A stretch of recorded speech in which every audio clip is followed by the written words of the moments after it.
Hey everyone, James from Flying Guillotine YouTube channel here, bringing you another review. Today going to be talking about one of my absolute favorite Shaw Brothers films, Crippled Avengers, 1978. For me, this film's absolute classic. Shaw Brothers, definitely absolutely one of my favorites, and I think I actually rank this film above 5 Venoms.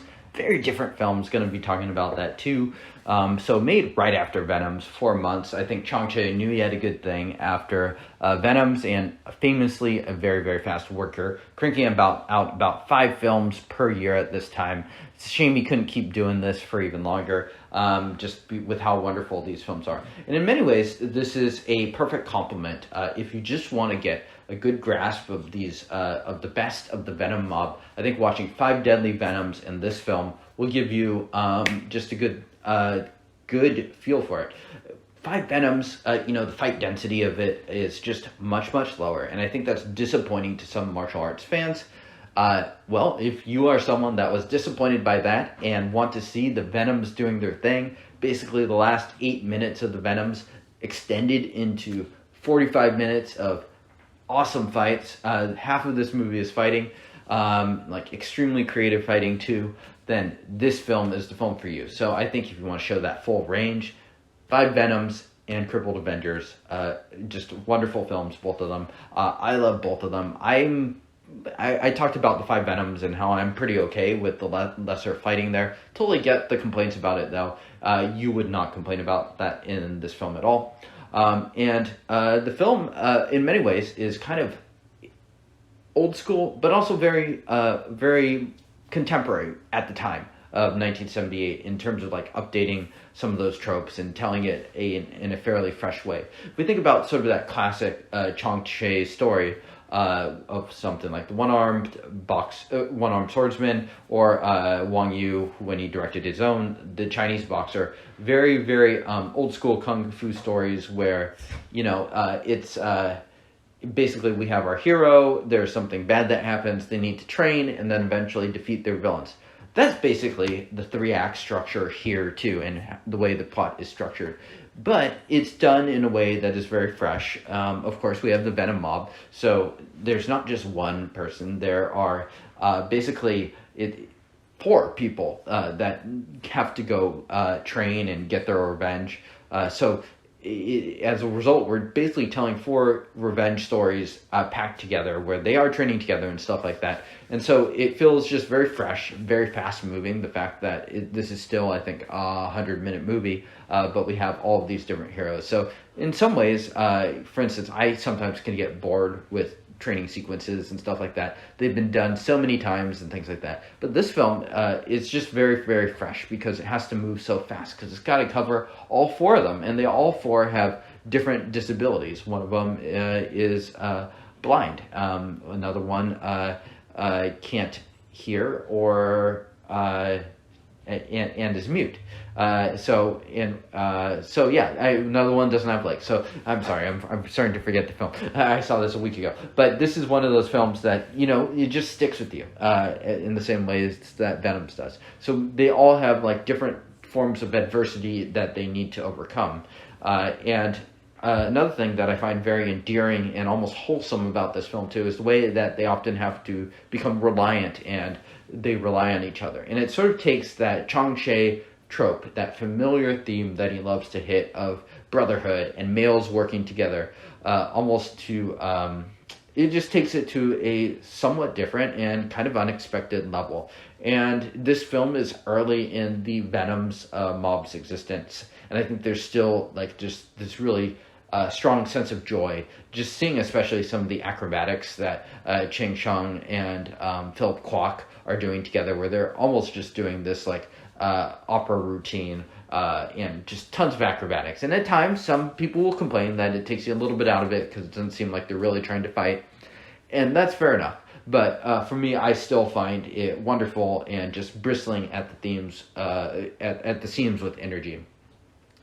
One thing I also wanted to bring up is that this film just is one of probably the most joyful martial arts films for me to watch. There's a certain heaviness that comes with watching something like John Wick, Nobody, or The Raid, films, kind of your preeminent action films from the last 10 years. For me, those films, I watch them and I just feel exhausted and drained of energy. And for me, this might be kind of an introverted, extroverted thing. Different films are going to do different things for different people. For me, these films are far more of the comfort food. And I do like those films, the John Wicks and the Nobodies and the Raids. I do enjoy all of those films. I'm not going to say they're bad or anything like that. But for me, the rewatchableness of something like this, that for me is just a lot more joyful. I really like that part of it. So let's see. Gone a little bit over my notes. So yeah, the training, because there are multiple of them, it's just much more effective for me. As I said, sometimes those can get a little dull.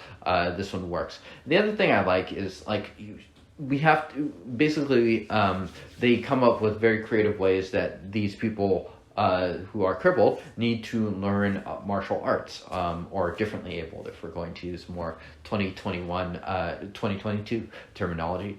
But then the villains can counter those things that they've made with other ways. So I like how there's sort of this reaction and this counter reaction, and how it keeps getting thought through. And I think a lot of this stuff is just really, really well conceived. Of course, the Shaw Brothers special effects thing, it has its certain limitations. This film is quite old at this point.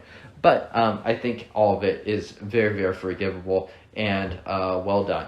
Another thing, of course, this film, because there's a lot more fighting going on, it has a much higher body count. And you can contrast it with the Venoms, which, has a couple massacres and stuff like that. But for the most part is more or less just the 5 Venoms plus the student fighting amongst each other.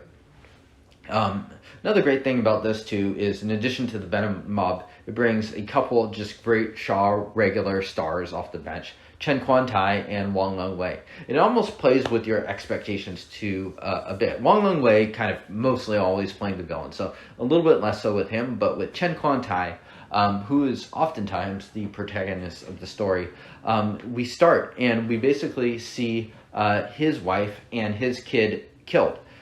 So we're like, okay, Chen Quan-tai is going to basically take revenge, and somehow this is going to be some story of him and his kid who was basically lost his legs from that, to basically take revenge on the people that did it. But no, this is a villain origin story and kind of like this wonderful twist. So it's very, very playful in that sense, where Chen Quan-tai just takes this very sadistic approach where he takes revenge on the 3 tigers who messed with his family, and then he starts taking revenge on their relatives, but instead of killing them, he cripples them.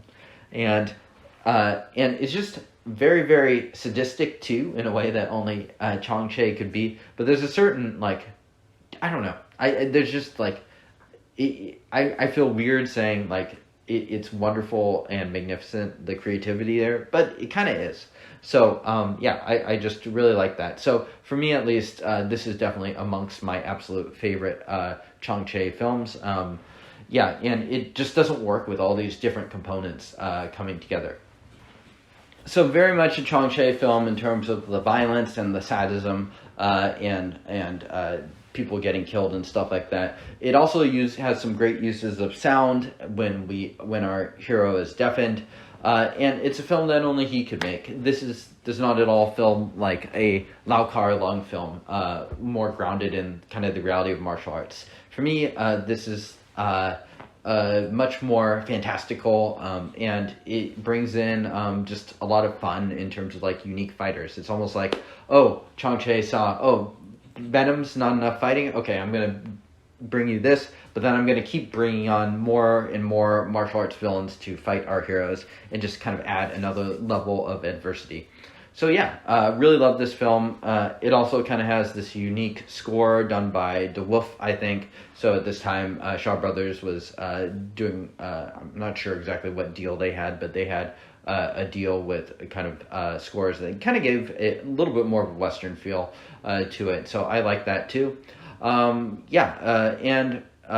I recently watched Magnificent Trio, which is an early Chang Cheh film about 10 years before this, which is more or less kind of a remake of Gosha's Three Outlaw Samurai, which, in my opinion, the original is a fair amount better. And it's remarkable how far Cheh came from sort of like copying these Japanese stories and making sort of a B-grade version of them to something as both old school, but as unique and refreshing as this film. And I think this film really, really holds up today. Who won the film? I mean, just gonna give it to Cheh. I think it's hard to single out any of the Venom mobs. Collectively, they are good together, and that's one of the wonders of the film too. As much as I'd like to give it to the whole cast, Cheh is probably the standout there. And rating 9 out of 10. For me, this is currently my favorite Venoms film. I still need to watch a handful more before I've seen everything and can kind of give my overall rankings. But that's what it is. So really love this film. Thank you for watching. Hit that thumbs up button if you enjoyed this, and subscribe to the channel as well. Cheers.